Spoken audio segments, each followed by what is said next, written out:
Welcome to the Healthy Kids Minute.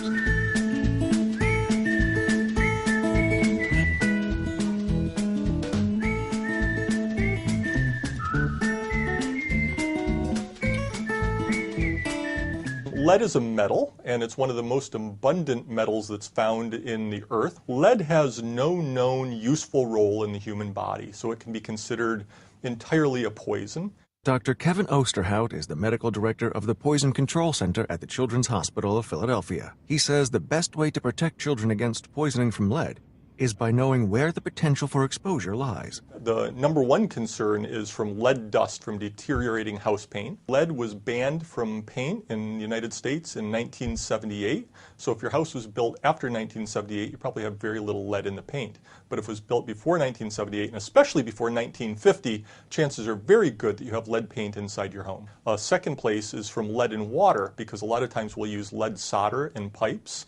And the third place is in the air and soil, because a lot of processes, including lead in gasoline, has left lead in our environment. Dr. Osterhout points out that lead products become a problem when they start to break down and deteriorate. Wear and tear causes dust to form, and that dust gets on the floors, the dust gets into the soil outside our homes, and our children play on the floors and play in the soil, get the dust on their fingers, put it in their mouth, and it gets into their bodies. Although it can affect almost every organ system of the body, the one that we're most worried about is the brain and the effect of the developing brain of the child. And so we will see that children with lead poisoning have more trouble learning.